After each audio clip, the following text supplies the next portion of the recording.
Selamat pagi semua. Jadi hari ini kita akan kembali bicara mengenai konten marketing.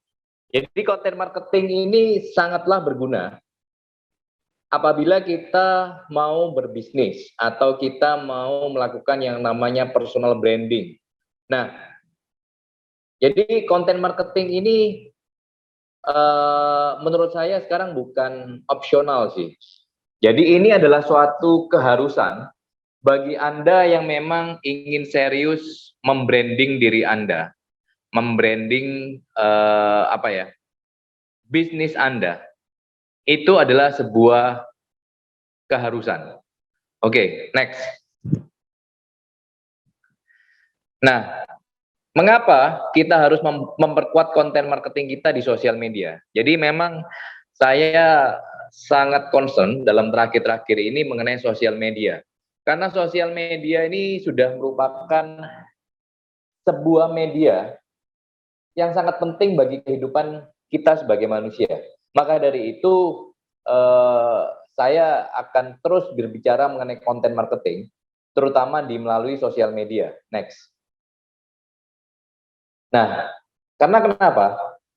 Jadi, bagaimanapun dari zaman dahulu kala, yang namanya media itu penting.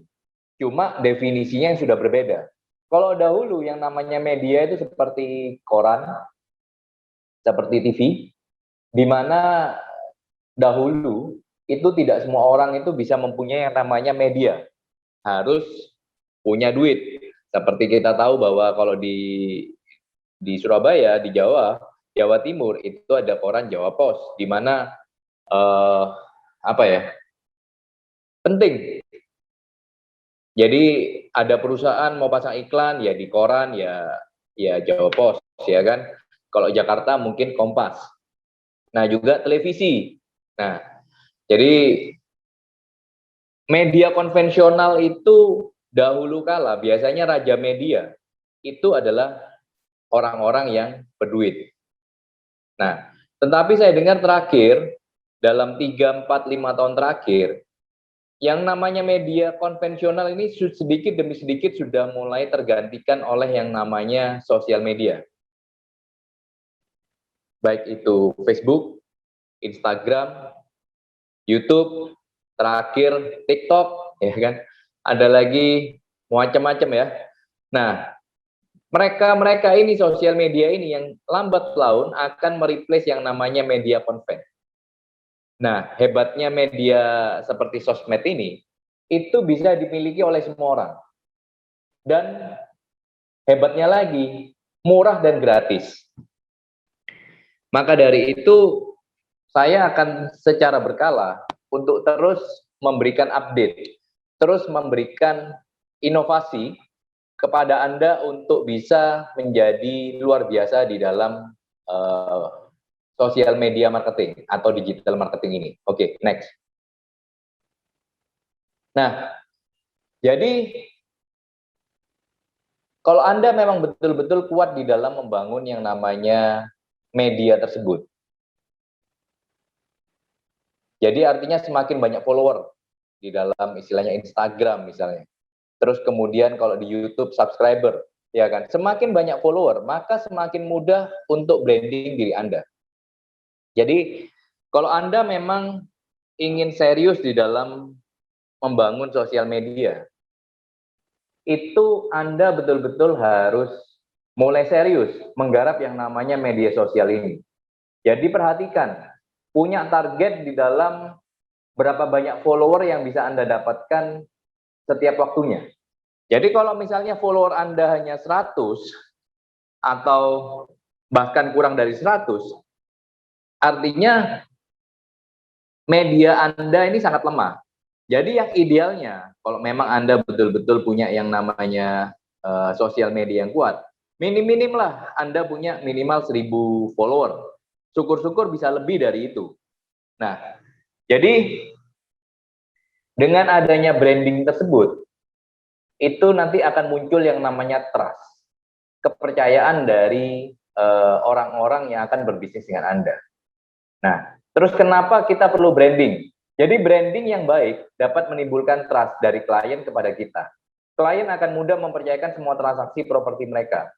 Nah, hal ini juga bertujuan untuk membangun loyalty klien kepada kita.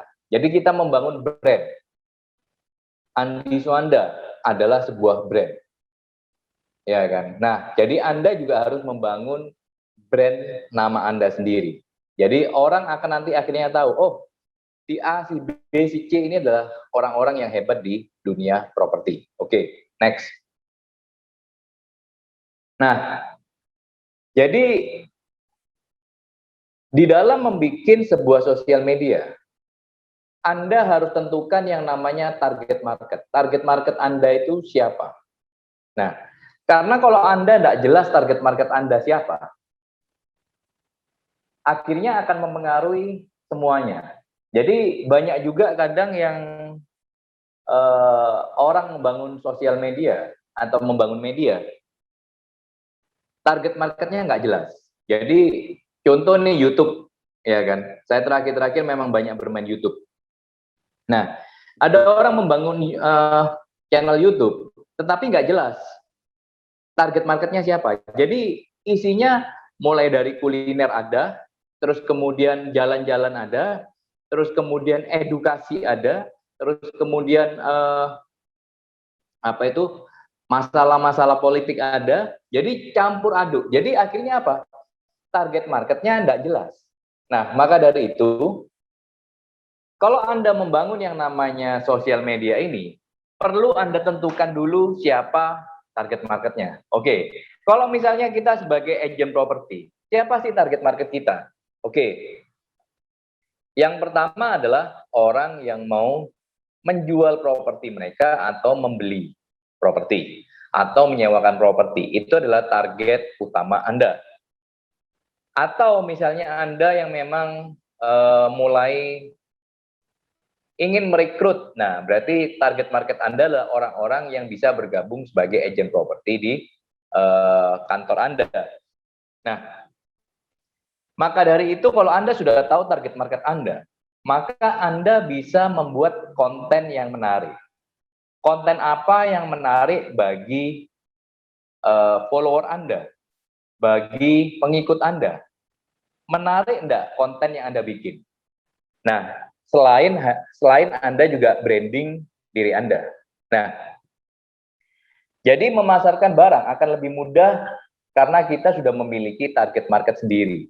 Nah, jadi kayak saya ini ya di dalam YouTube saya itu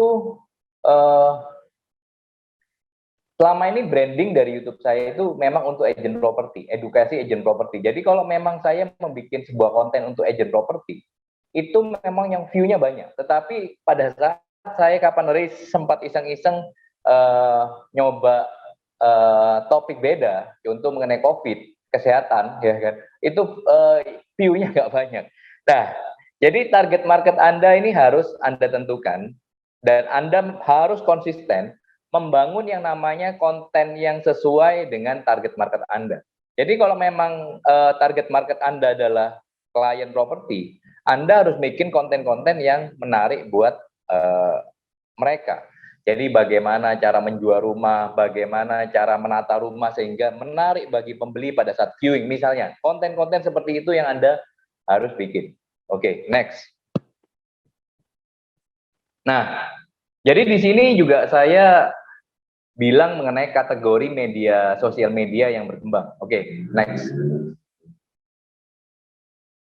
Nah, jadi di dalam membuat sosial media, terutama Anda mau jualan properti, Anda mau jualan properti kepada customer. Nah, Anda harus perhatikan cara pengambilan gambar, cara pengambilan foto. Kadang seringkali foto yang memang ada, kan kita kadang melihat foto-foto Anda yang Anda serahkan dengan admin, ada yang cuma di foto itu kelihatan pagarnya saja, tidak kelihatan bentuk rumahnya. Nah, hal-hal seperti gini itu mulai sekarang coba Anda mulai perhatikan cara pengambilan foto dan gambar Anda, ya kan? Jadi semakin baik skill Anda di dalam mengambil foto, maka semakin cepat pula properti Anda dapat terjual. Tetapi kalau foto Anda asal-asalan, akhirnya orang jangankan istilahnya mau nawar atau mau beli, mau viewing aja dia males karena gambar Anda jelek. Nah, maka dari itu mulai sekarang ini kan zamannya smartphone ini luar biasa, ya kan? Mereka sudah bisa foto secara profesional, ya kan? Mengatur brightness-nya, mengatur semuanya itu sudah luar biasa. Jadi smartphone sekarang dengan hanya 2-3 juta rupiah saja, bahkan mungkin tidak sampai 2 juta, Anda sudah dapat mengambil gambar-gambar yang bagus. Oke, next. Nah, ini contoh-contoh foto properti yang memang layak ya, yang memang enak untuk dilihat. Jadi fotonya tidak miring, ya kan? Dapatkan angle yang tepat, ya kan? Jadi angle-nya itu harus tepat ya. Jadi kayak foto rumah itu kan seperti Anda lihat ini kan nggak cuma kelihatan pagernya aja, tetapi seluruh bentuk rumahnya, ya kan? Nah, terus terlihat rapi dan bersih. Nah, ini juga penting. Jadi kalau misalnya Anda melihat foto-foto seperti ini, Anda kan akhirnya dapat menikmati kan. Anda ingin melihat rumah itu. Nah, maka dari itu kapan hari kita juga pernah ini ya, bikin YouTube mengenai di YouTube Rewet Diponegoro itu ada cara foto rumah. Nah, itu Anda bisa pelajari lagi di sana. Oke. Next. Nah, kedua adalah mengenai konten marketing itu sendiri. Jadi gunakan materi desain ataupun konten yang profesional. Jadi kalau Anda ngelihat di sini, ini adalah konten atau Instagram dari rewet_diponegoro. Nah, itu terlihat sangat menarik dan profesional. Nah, jadi kalau Anda pengen gimana ya cara membuat sosial media menarik, nah itu adalah salah satu panduan Anda, ya kan? Jadi kalau misalnya Instagram Anda itu informatif, terus kemudian desainnya bagus, nah itu akan lambat laun itu follower tambah lama akan meningkat. Mereka akan follow Anda karena Instagram Anda looks profesional, terus kemudian isinya juga berguna bagi mereka. Oke, next. Nah, jadi materi harus spesifik sesuai target marketnya. Jika channel properti harus berisi konten marketing, konten properti dan bukan konten yang macam-macam, ya kan? Ini ada kontennya Bu Aldila, ya kan?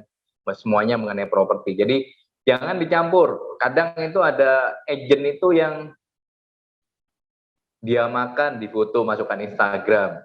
Terus kemudian dia lagi ngomong anak sama di ini, terus dia lagi kegiatan properti sama. Nah, jadi usahakan dipisahkan antara Instagram properti Anda atau sosial media Anda yang pribadi dengan yang memang betul-betul Anda gunakan untuk promosi bisnis Anda. Oke? Next. Nah, terus kemudian yang ini yang penting juga supaya sosial media Anda berkembang adalah mengenai rutin upload. Jadi Anda harus punya yang namanya konsistensi di dalam mengupload konten secara rutin.